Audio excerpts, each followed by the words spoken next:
প্রধান সন্দেহভাজন যিনি, তাকে সিসিটিভি ফুটেজ বিশ্লেষণ করে শনাক্ত করা হচ্ছে এবং এর সাথে আরও কারা কারা জড়িত আছে তাদের বিষয়েও কাজ করছি আমরা।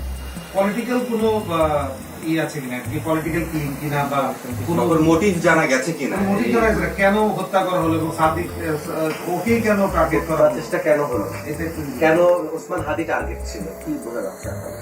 এটা আমরা খতিয়ে দেখছি কি কারণে এবং যে সময়টা বেছে নেওয়া হলো সেটা কি কারণে করা হলো।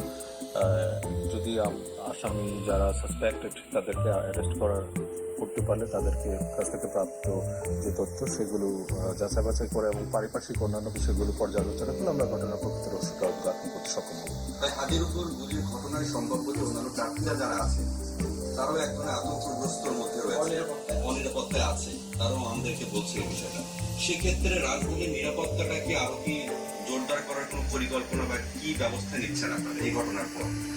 আপনারা জানেন, আসন্ন ত্রয়োদশ সাধারণ নির্বাচনকে কেন্দ্র করে ঢাকা মেট্রোপলিটন পুলিশের পক্ষ থেকে বিস্তারিত নিরাপত্তা পরিকল্পনা গ্রহণ করা হয়েছে এবং সেই অনুযায়ী আমরা কাজ করছি। আর যে নির্বাচনী পরিবেশটাকে সমুন্নত রাখা এবং নগরবাসী জানমালের নিরাপত্তা বিধানের জন্য আমরা প্রতিনিয়তই কাজ করছি। এটা একটা দুঃখজনক ঘটনা অবশ্যই। এরকম ঘটনা পুনরাবৃত্তি এড়াতে এবং নগরবাসীর যে জানমালের নিরাপত্তার জন্য এবং আসন্ন নির্বাচনের পরিবেশটাকে আরও একটু সুন্দর এবং সুষ্ঠু করার জন্য আমাদের প্রচেষ্টা অব্যাহত রয়েছে। মানে রাজধানীর প্রার্থীদের ক্ষেত্রে আপনারা কোনো বিশেষ সিকিউরিটি ব্যবস্থা করবেন কিনা, মানে যারা বিভিন্ন আসনে দাঁড়িয়েছে এমপি অথবা ডেন্টিস্টের পরামর্শ নাও নতুন কোলগেট অ্যাক্টিভ সল্ট। তাদের ব্যাপারে আপনাদের কি নির্দেশনা থাকবে বা তাদের পেছনে আপনার প্রতি প্রার্থীর পেছনে মানে হেভিওয়েট প্রার্থীর পেছনে কোনো রাখবেন কিনা?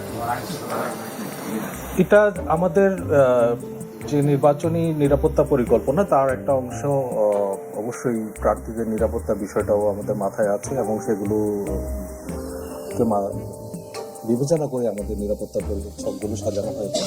আমরা যে কোনো বিচ্ছিন্ন ঘটনা একটাও না হোক সেই প্রত্যাশাই করি এবং আশা করি আসন্ন নির্বাচনে যে সুন্দর এবং সুষ্ঠু পরিবেশ সেটা নির্বাচনের তারিখ ধরে আসার কাছাকাছি আরও পরিষ্কার এবং আরও বেশি ভালো উন্নতির দিকে যাবে। ভাই, টার্গেট কিলিং এর একটা ব্যাপার শোনা যাচ্ছে এবং হাদিকে সেই টার্গেট কিলিং এর অংশ হিসেবেই তাকে গুলি করা হয়েছে এমন অভিযোগ পাওয়া যাচ্ছে। এর পাশাপাশি অন্য এনাদার ব্যক্তিরও নাম আসতেছে, যেমন হাসনাত ফুয়াদ ভাই, এছাড়া আরো কিছু লোকজনের নাম আসতেছে যারা ৫ আগস্টকে কেন্দ্র করে সক্রিয় ছিলেন। এই বিষয়ে আপনাদের কাছে কি তথ্য আছে এবং এদের নিরাপত্তার জন্য আপনারা আসলে বিএনপির পক্ষ থেকে কি ব্যবস্থা নিচ্ছেন?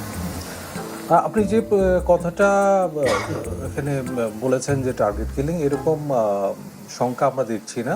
তারপর আমরা সম্ভাব্য সব কিছু মাথায় রেখেই আমাদের নিরাপত্তা পরিকল্পনা গ্রহণ করেছি এবং আশা করি এই সব ঘটনায় আতঙ্কিত হওয়ার কিছু নেই। আমরা প্রতিনিয়ত কাজ করছি কীভাবে আইনশৃঙ্খলা পরিস্থিতি আরও উন্নতি করা যায়, সেভাবে আমাদের তৎপরতা অব্যাহত আছে।